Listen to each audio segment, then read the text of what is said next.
How can AI help with photography? Well, in this video, I'm going to show you how Midjourney can help you think differently and maybe help you in your next photo shoot using some prompts and some examples by creating photographic images from Midjourney. I am going to be using a couple of parameters, but we're going to be using one or two simple prompts. So if you haven't seen my prompt example video, you can find it in the link above. Now I'm going to just show you how we can address Midjourney to help us photographically, almost guiding us to kind of create image references and images. We're going to go ahead and do image prompt, and I'm going to write a street style photo of a woman. And I can use any city.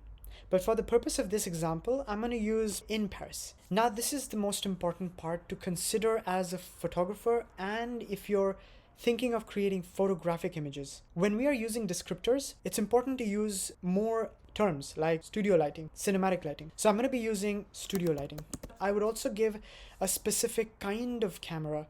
So it could be a Kodak 200 gold. And now we're going to be using the parameters different for different aspects of the prompt. They help with finessing and really controlling the way that you want the prompt to address, because without the parameters, the prompt can just go anywhere. Let's do one without it. If you want to see more advanced and beginner prompt examples and prompt details, I will have a video up shortly where you can actually see all the different kinds of prompts and the different ways of using those prompts in various different examples. So don't forget to subscribe, like, and share with anybody who's interested in AI art, be it Midjourney, Stable Diffusion.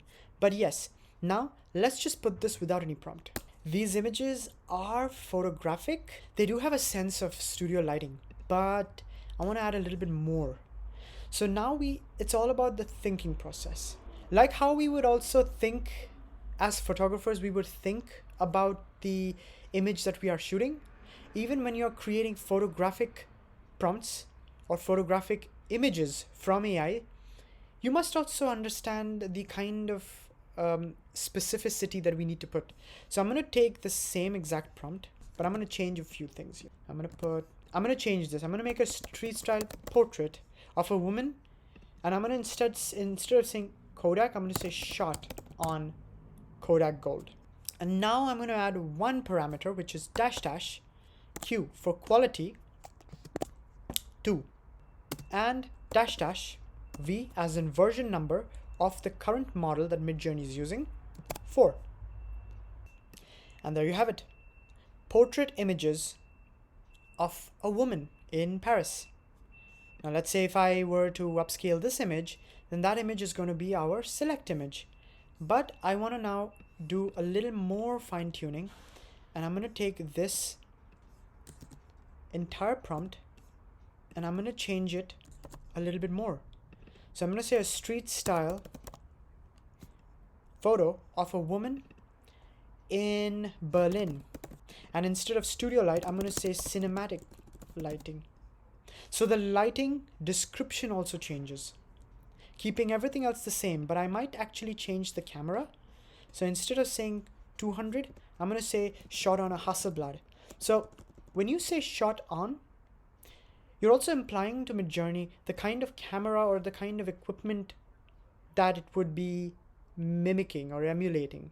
Since we said the Kodak 200, it was emulating a film camera. Now we're going to say, let's say a Canon EOS R. As we can see, using an EOS R is also different from using the Kodak. Using the same parameters and the same prompt, I'm going to change one thing now. I'm going to say cinematic lighting at night. And in another video, I'm also going to be talking about how you can upscale an already upscaled image that is on Midjourney even larger, but I will talk about that in another video. And there you have it.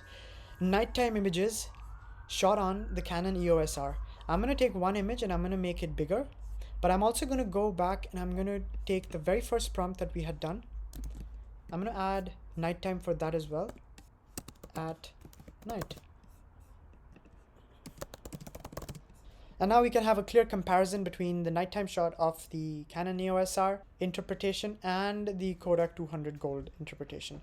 love the way that it's capturing the nighttime images, which is really interesting because that's how a photographer would do. So that's really nice.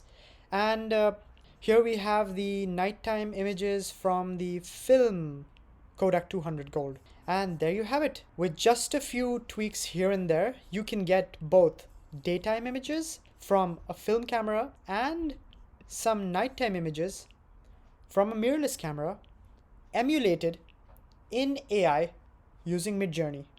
I'm going to do more advanced and complex prompting. I'm going to also keep some of the images over here so you can have a look at them and you can compare them for yourself.